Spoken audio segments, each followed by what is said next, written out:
गहरा जंगल, रात का समय। राजीव, एक युवा फोटोग्राफर, अपनी नई परियोजना के लिए तस्वीरें खींचने के लिए जंगल में आया था। यह जंगल अपनी रहस्यमयी घटनाओं के लिए प्रसिद्ध था, लेकिन राजीव को इन बातों पर यकीन नहीं था। उसे नई तस्वीरों की जरूरत थी और उसने तय किया कि यह जगह परफेक्ट है। जैसे जैसे रात गहराती गई, हवा ठंडी और भारी हो गई। अचानक एक धीमी, अनजान आवाज ने उसे रुकने पर मजबूर कर दिया। वह आवाज उसे नाम लेकर पुकार रही थी, राजीव। ये सुनते ही उसके शरीर में एक सिहरन दौड़ गई। उसने चारों ओर देखा, लेकिन कोई नहीं था। उसने सोचा कि शायद यह उसकी थकान का असर है। उसने अपना कैमरा उठाया और आगे बढ़ गया, लेकिन वह आवाज बार बार उसे पुकार रही थी और अब यह और भी करीब लग रही थी। आवाज का पीछा करते हुए राजीव एक छोटी झील तक पहुंचा।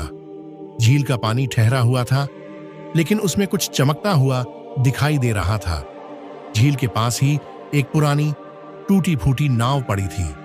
राजीव ने सोचा कि वह चमकने वाली चीज क्या हो सकती है। उसने झील के किनारे कैमरा सेट किया और तस्वीर खींचने लगा।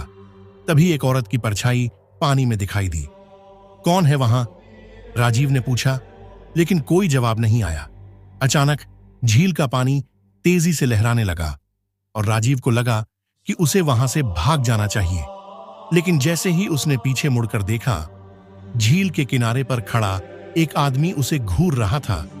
वह आदमी सफेद कपड़ों में था और उसके चेहरे पर कोई भाव नहीं था। डर के बावजूद राजीव ने साहस जुटाया और उस आदमी से पूछा, तुम कौन हो और यहां क्या कर रहे हो? वह आदमी चुपचाप एक पुरानी डायरी राजीव की ओर बढ़ा देता है और गायब हो जाता है। डायरी पर खून के धब्बे थे और उसमें केवल कुछ पन्ने बचे हुए थे। राजीव ने उसे खोलकर पढ़ना शुरू किया। उसमें लिखा था, अगर तुम यह डायरी पढ़ रहे हो तो इसका मतलब है कि तुम भी फंस चुके हो। इस झील में जो भी आता है वह कभी वापस नहीं लौटता। राजीव के हाथ कांपने लगे।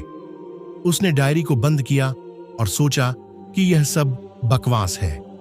लेकिन अगले ही पल उसने सुना कि झील से फिर वही आवाज आ रही है, राजीव, मदद करो। डायरी में झील के पास एक पुराने बंगले का जिक्र था। राजीव ने तय किया कि वह वहां जाकर देखेगा।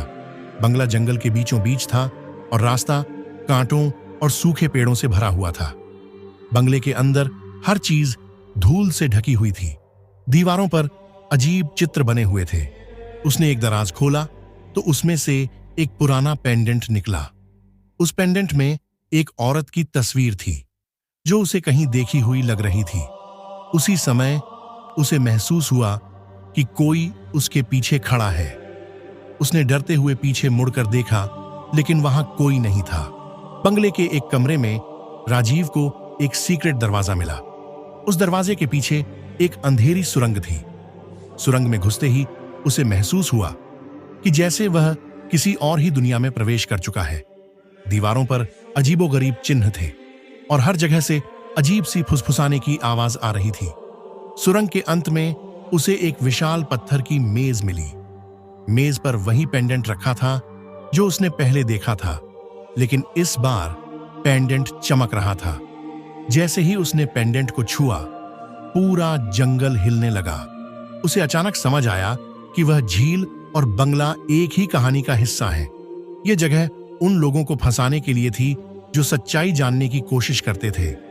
झील, बंगला और डायरी से जुड़ी सारी बातें अब राजीव के दिमाग में साफ हो चुकी थीं।